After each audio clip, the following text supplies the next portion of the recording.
Welcome to From Betrayal to Breakthrough. I'm Dr. Debi Silber, and today's guest is Arielle Ford. Arielle is a leading personality in the personal growth and contemporary spirituality movement. For the past 30 years, she's been living, teaching, and promoting consciousness through all forms of media. She's a celebrated love and relationship expert, author, and speaker. Her mission is to help people find love, keep love, and be love. Arielle is a gifted writer and the author of 11 nonfiction books, including the international bestseller, The Soulmate Secret, Manifest the Love of Your Life with the Law of Attraction. She has also written many groundbreaking books, including Turn Your Mate into Your Soulmate, A Practical Guide to Happily Ever After, and Wabi Sabi Love, The Ancient Art of Finding Perfect Love in Imperfect Relationships. Her debut novel, The Love Thief, will be published June of 2023. Arielle coaches private clients who are seeking to manifest the love of their life, write their first book, or pursue a new passion. So today, I usually don't interview fiction authors, but this book and this author is an exception. You're about to meet my friend and celebrated thought leader, Arielle Ford. And if there was ever a story about betrayal, heartbreak, recreating yourself, and forgiveness, it's this one. Enjoy this conversation. Here we go. Okay, everybody, you are in for such a treat today. We have my friend Arielle Ford here. There are so many amazing things we're going to be talking about, but one of the reasons why I adore her, and you will just see how amazing she is, one of my favorite books of all time, absolute favorite books that turned my life around, was Conversations with God, Book 1. When I met Arielle and she said that she was the one who got that book published, I said, she is my forever friend. So we are going to be talking about her latest novel and so much more. Welcome, Arielle. Thank you, Debi. I have to start with this story because this is something I've never experienced, and I have shared this with you, and I want to make sure all of our listeners and viewers hear this because that's how great your newest book is. We're going to dive in and talk all about it. I was on a plane, and everybody knows I go back and forth between New York and California. Well, I was on the plane, and I told Arielle that because I had a copy of the book beforehand, and I said, I'm going to read this on the plane because what a better way is there any better way to spend your flights? I'm going to read this entire book on the plane. So I get on the plane, and I start reading this book, and my husband texts, and he says, oh, I heard your flight's delayed. Yeah, and I'll let you know when I take off. Well, about an hour later, he says, what's going on with your flight? And I was like, oh, it's still delayed. What a pain. I was so engrossed in this book. I had no idea the flight actually took off and we had been flying for about 40 minutes. That's how good it is. So, Arielle, just give us a little bit of background on first why you wrote this book, and then we'll get into the details about it.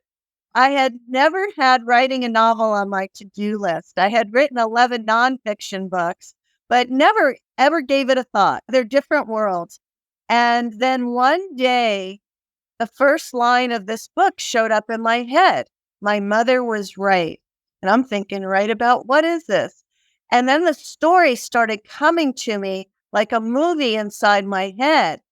And I was like, go away. No way. I am not going to write a novel. And the story kept coming and coming. And at the same time that happened, I got an email from masterclass.com that they had a new course, How to Write a Thriller with Dan Brown. And Dan Brown's my favorite author. I thought, oh, this will be fun. I'll get to hang out with Dan Brown. So I signed up for the course. In the meantime, this movie is unfolding in my head. And I see that it's taking place in Rishikesh, India, a place I've been to a few times, but never really thought a lot about. I get to the third video of the Dan Brown course, and it's titled Location as a Character in the Book. And he's talking about how Florence was a character, Florence, Italy, in the Da Vinci Code. And then I think, oh my God, if I were to write a novel, which I'm not going to do, then Rishikesh would be a character in the book. So it keeps happening. And finally, I had my own conversation with God. I said to God, I don't want to write a novel, but if I'm destined to write this novel, then somebody's going to have to give me a business class round trip ticket to India, which is about $7,000. So if that happens, if I manifest this ticket, then I'll write the book, thinking I'm safe. This is never going to happen. 2 days later, I run into an old business partner of mine. He's like, hey, how are you? What are you up to? I said, oh, I'm trying to manifest a trip to India. And he says to me, when do you want to go? And I tell him when I want to go. He looks at his calendar and he says, I'll take you. Because we'd been to India together once before. I said, are you kidding? He said, no. He said, I'm doing really good this year. I'll take you. The day before we're supposed to go, he calls me. I can't go, but you've got your ticket. Go. Have a great time, which was perfect because I actually didn't need him. He would be a distraction. So off to India I went. And that was the start of a 4.5-year journey of writing my first novel.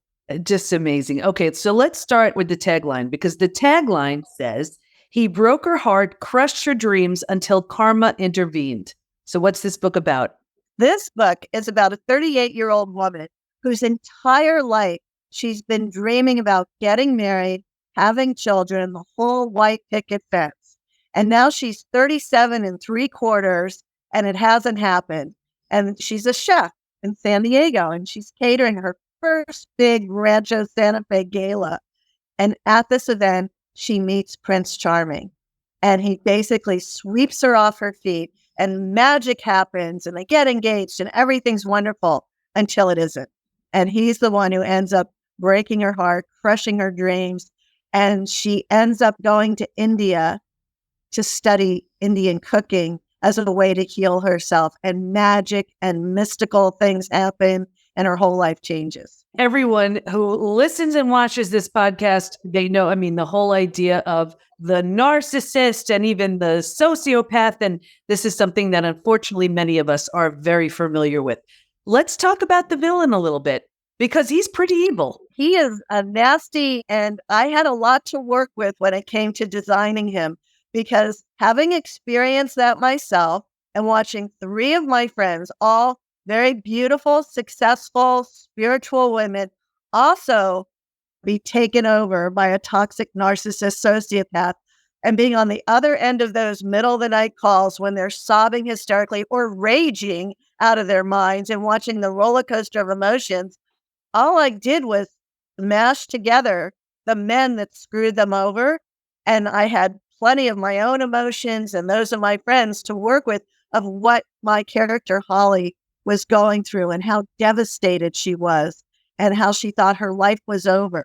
Like she so desperately wanted to be a mom and yet all her dreams were crushed. And I always talk about the 5 stages from betrayal to breakthrough. And in the book, you watch Holly as she moves through the stages. And it's so beautiful because the stages don't switch. You just outgrow one. You don't leave any of them out.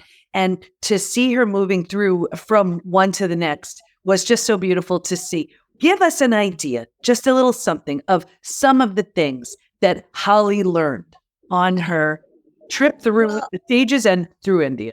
Yeah, I think the biggest lesson, which I had several early readers point out to me was missing in my book, was that she got to forgiveness. Not with the guy, but with the woman. He ended up betraying her with her best friend and business partner. And so she hated the woman equally to hating the man and thought there's no way she's ever going to forgive them. And through her journey and everything she went through, by the end of the book, she really does get to forgiveness with the friend. And really bad things happen to the fiance. But really, karma does intervene and she does get resurrection. And karma always happens, everybody, but it happens when it's good and ready. And I always say closure is your job. Justice is karma's. So it just on its own time, that's when it usually happens. What's a lesson you want everybody to know from this book? I know what the lesson is. I don't know that anybody ever really learns it, which is if it seems too good to be true, then it is. Because the red flags were there for her all along. And the opening line of the book, my mother was right. Her mother warned her from day one. Her mother saw it and said to her, listen, what he's doing here, this isn't good. I'll give you one example. Their actual real first date was he takes her to Budapest from San Diego because he's on a mission to buy some art for his parents' very high-end collection. And he sends her an Excel spreadsheet telling her everything they're going to do and what to wear for everything. Like a moment by moment, here's what you're going to need. Here's what we're going to be doing. And the mother says, don't you think that's a little controlling? And she's like, what, are you kidding? This is like the most generous thing ever. I'll be so prepared. I know I can't wear my torn up yoga pants in Budapest. So that's, I would say, the biggest lesson. If it seems too good to be true, it usually is. As I'm sure everybody listening to you already knows, these guys are charming and they can fake emotion and they know how to whisper in a woman's ear everything she ever wanted to hear. And then you have sex with them and then you get bonded with the oxytocin and you fall in love. And then who they really are shows up and you're constantly chasing, oh, I want what I had. I know the good guys in there. I had that experience. And now I'm being gaslit every other minute. All these other things are happening to me. And you're stuck in this constant push-pull of wanting what was, which of course was never real. And then, being constantly feeling so broken and horrible. And the thing that I've learned now that I'm 70 years old and I've been on the planet long enough is that these type of men only go after smart, beautiful, successful women. So if you've had this experience, there's a way in which you can reframe it that you're really special. They don't go after ordinary women ever. They target. You are prey. Yeah. So you have to be even more careful. So that means really taking your time. So if you think your eggs are drying up, go freeze them for God's sakes. Don't be making lifelong decisions based on the thing we call being in love. Because being in love is only nature's greatest drug high. It has no resemblance to real love. And most women don't want to hear this. But the state of being in love is what I call the socially acceptable form of insanity. Wow. Okay. And here's the thing. Everybody loves that feeling of, wow, it's just, I'm being so cared for. I'm being so seen. I'm being so heard. I'm being so valued and honored. And it's not real. It's just not real. And then you're right. And then all of a sudden it stops. And then we want more of it. And that's the trap right there. And this is deliberate, everybody. This is deliberate and intentional. And here's the thing to know. I'm friends with a woman named Dr. Helen Fisher. She's the world's leading love biologist and anthropologist. She runs the Kinsey Institute. She's the consultant to bunches of online dating apps. She has found through her research that overcoming a broken heart is harder than overcoming a cocaine addiction. I believe it. Yeah, absolutely. Because just all of the emotions, all of the neurochemicals, the neurotransmitters, everything just gets involved, the dopamine, all of it. So tell us some red flags. What are some, because I know there are so many people listening, watching this that are saying, holy moly, I keep going from one narcissist to another. And here's the thing. It's not that it's good. It's that it's so familiar. So tell us some red flags. Well, the speed at which they move. Okay. So you go from, oh, we just met to 7 days later, you're the one I've been looking for. So they know exactly how to talk to the hole in your heart, the part of you that's yearning and craving that kind of connection. And they get really romantic and they set up these incredible dates and they focus all their attention on you in a way that you've always wanted, but you never had. So if it's going really fast and it feels really good and it feels like there's champagne bubbles going through your nervous system, you're screwed. That's like the big warning system, because here's what you need to be looking for. If you want a happy, long-term marriage, then here are the things that you need. And they don't feel as fun as being in love, but ultimately they will. So you need connection, compatibility, good communication, which can be learned, chemistry, which is actually the least important. There needs to be some chemistry, but if it's the super hottest sex you've ever had, chances are he's not the one. And the single most important predictor of a long-term, happy, healthy marriage is a shared vision of the future. You want the same things. That doesn't mean you're together all the time. You're doing all the same things on a coast. or you both want to live in the mountains and you both want children. Like certain huge lifestyle factors need to be in alignment in order to have a long-term happy relationship. That makes so much sense. And I know everybody right now, they're like, oh, well, wait a second. Maybe I had one of those or two of those with my relationship. So the idea is take a look at those things: connection, compatibility, communication, chemistry, and shared vision of the future, and see which ones of those you have with your partner right now. And what can you do to turn that up a bit? Part of it is it takes time to get to know somebody. There's no rushing into this. You really need to take your time. You need to ask clarifying questions. If they say something that kind of has you shudder, then you want to be nice, but you want to ask, oh, I think I heard you just say XYZ. Is that what you meant, or did I get that wrong? And then if something comes up that's like today, politics is really important. It used to be people didn't talk about politics so much, but in the polarized world that we live in, if you're a bleeding heart liberal like I am, and suddenly you're dating somebody who's a hard right-winger, thinks Trump's the greatest thing on the planet, that may be an indicator that you have different values. If honesty and integrity are really important to you, it takes time to get to know, because one thing we know sociopaths are good at, is like, I watched this with one really good friend of mine. She would hear from ex-wives and ex-girlfriends all the stuff that he would do. And then she would confront him and he would say, half of that is true. And I'm really working on becoming a better man. And when I'm with you, I'm a better man. They know how to speak into your listening in a way that's so ingratiating. Oh, it's not a total lie that he didn't tell me about wife number 3, or that he lied about his age by 7 years, or all the other things that they do. But what happens is once you have sex with somebody, and the oxytocin gets released and you get the bonding, suddenly you're willing to forgive just about anything. You're already in there. They've got the looks, they've got the lifestyle, the sex is good. This is what I've been waiting for. And you so want it to happen that all reason goes out the window. It's like I just pictured that scene in Moonstruck where Cher snap out of it. I don't know about you, but I've certainly tried to warn friends in this thing, and they don't want to hear it. They think they're going to be different. It's the same thing like when I'm coaching authors and I try to talk to them, listen, you've got to have a platform before you even have the book, or you're never going to sell any books. And they think they're the one person who's going to get discovered and suddenly be an overnight success. Life isn't like that. So if you want to spend your life with somebody and you want somebody to be a father or a mother to your children, then you need to really take your time and take the baby steps and ask the questions and meet their family and meet their friends. And if they're in addiction recovery, that makes it twice as hard. And there's the other piece of this too, where it's like there's a combination of that's not true what you're saying, and I don't want to hear it and see it. And then there's the I can fix them.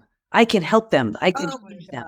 Talk to us about that. My experience has been most people never really change. And I know that because I look at myself, right? I have done every workshop known to man. In my career as a book publicist, here's who I represented: Deepak Chopra, Marianne Williamson, Wayne Dyer, Neil Donald Walsh, Don Miguel Ruiz, Gary Zukav, Louise Hay. Everybody in the self-help world was my client. I took their courses. I read their books. I promoted their stuff.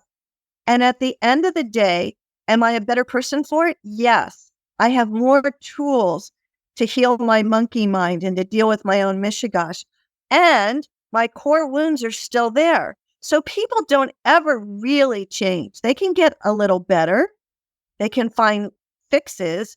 But at the end of the day, if they're a lying, low value, no integrity person, that's what you got. And I also have seen that most men reveal who they are very early on. And we don't want to believe it, or we think we can fix it. And I'll tell you though, in the betrayal world, because this is what I see every day, the narcissist sociopath that you're talking about, you are absolutely right. But I have also seen we have many betrayers in our program, in a rebuild program. Those are the ones who crash and burn and wake up just like the betrayed. And those are the ones who, they, for whatever reason, woke up and saw the light and became someone they're truly proud of. And I thought that was impossible as well. But I changed so dramatically. So it made me think, well, if I could truly change, what's stopping the betrayer from truly changing? So I guess it's really the spectrum of how far gone are they? That's where there is that possibility or there is not. Let's talk about now. I know you went to India and you had some pretty mystical experiences yourself. I've been to India, I think, 9 times now. And the first time I went was in 1996 or 97. I was working with Deepak then, and he took me on this amazing trip for his daughter's wedding in New Delhi. And people had told me beforehand, oh, when you get to the New Delhi airport, when you walk outside a custom control, it's going to be a whole new world. I can't even describe it to you, but just prepare yourself. And it's like, how do you prepare yourself with something people can't even describe? So I walk out the customs door and there's like thousands of people, women in brightly colored saris, dirty cows walking by, music, there's cars honking. There's fog and it smells like kerosene. It has this particular smell and it's just this chaos. And I fell madly in love instantly. It was like some people like to go to Disneyland. I can't go to Disneyland. It's too clean. It's too cookie cutter. It's just not interesting. But India, for me, is what Disneyland is for a 5-year-old. It's so colorful and the sounds and the smells and the taste.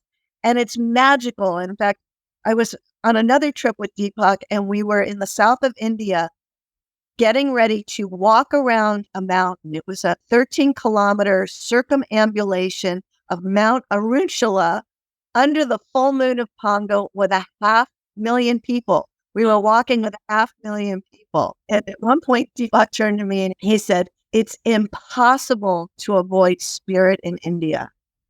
It's everywhere. And it's true. Things just happen.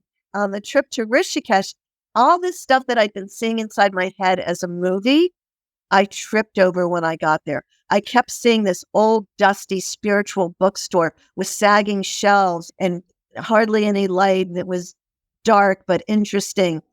The first day I was there, I walked into that store. And I love the character who's in the bookstore. Yes.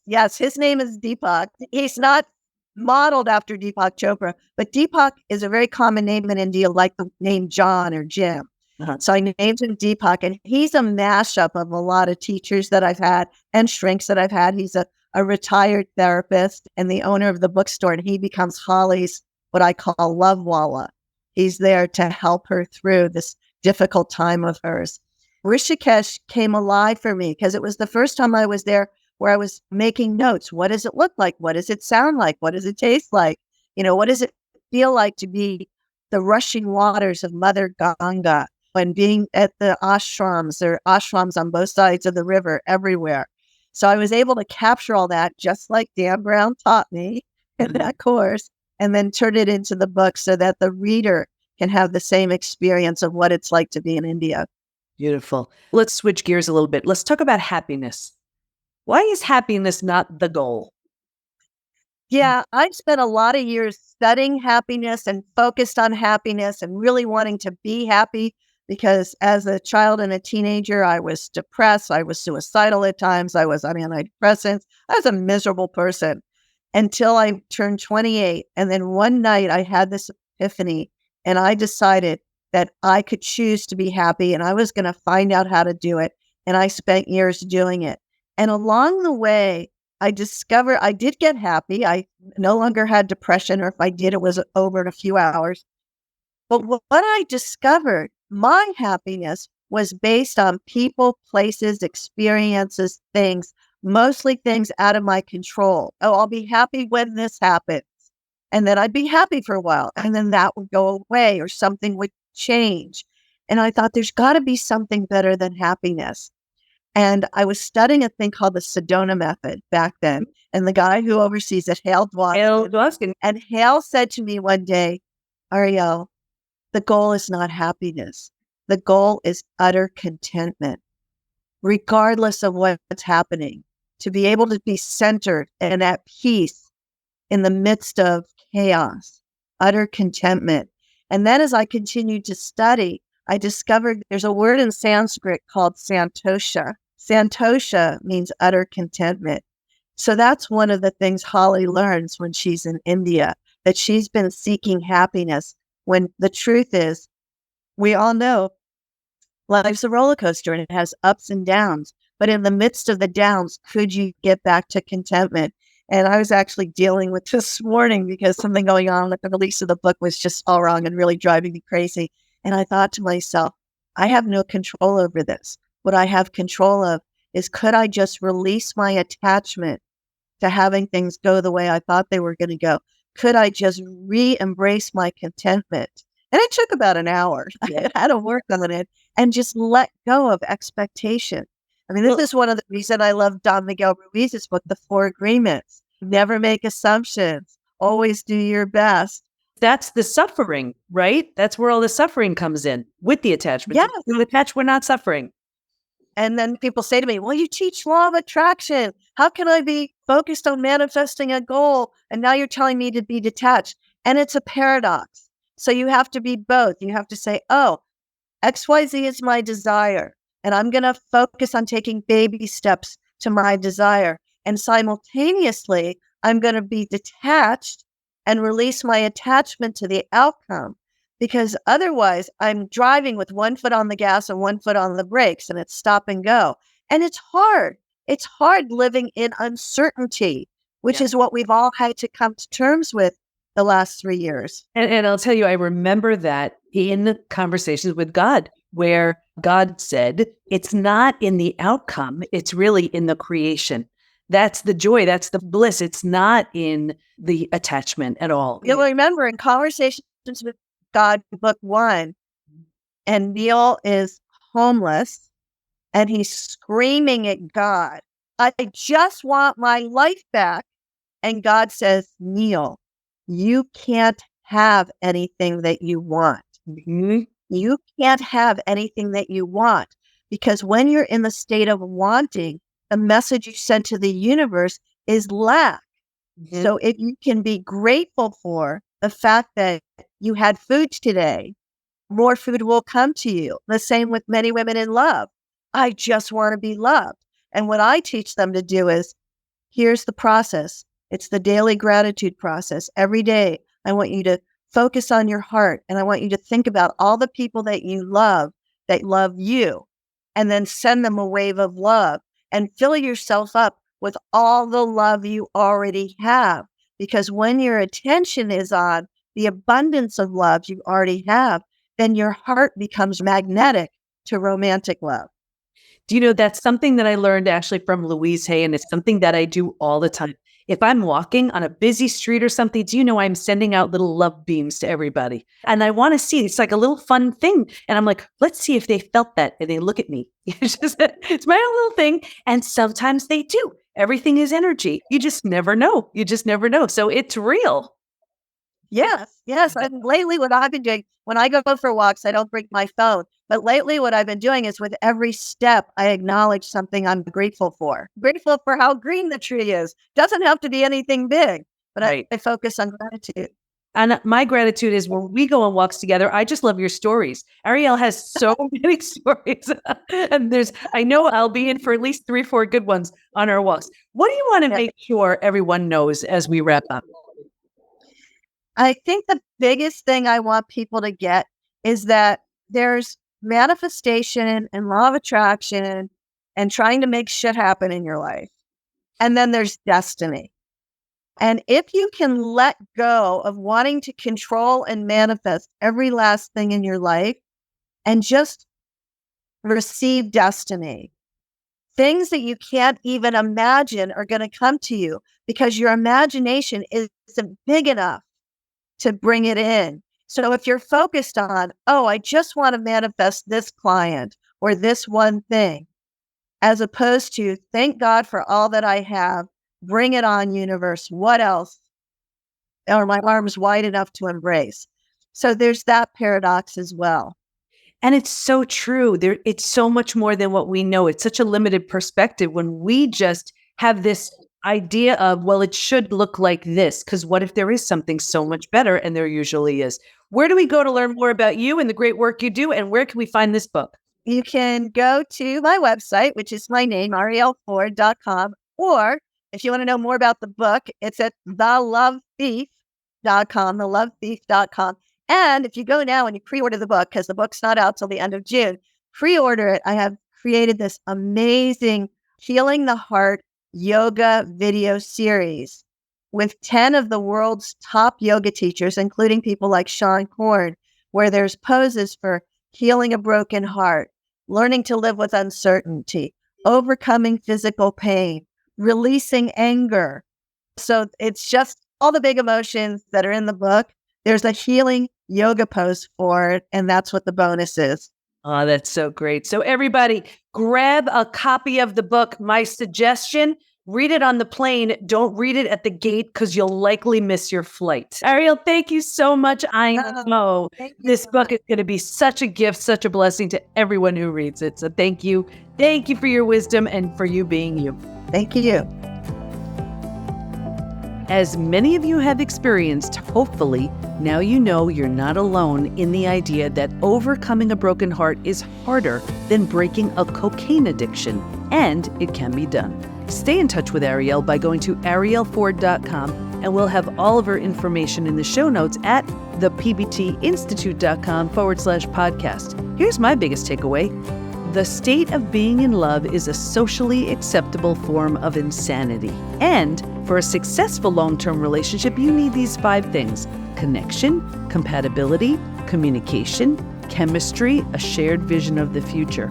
Also, please watch out for those red flags when entering into a new relationship. If it seems too good to be true, trust your gut. It probably is. Of course, if you couldn't resist and you need support to heal, that's all we do at PBT. So head over to thepbtinstitute.com and let's move you through the 5 stages from betrayal to breakthrough, just like Arielle's character Holly did. Who knows what it'll lead to? Thanks for listening. Can't wait to be with you next time, and here's to your breakthrough.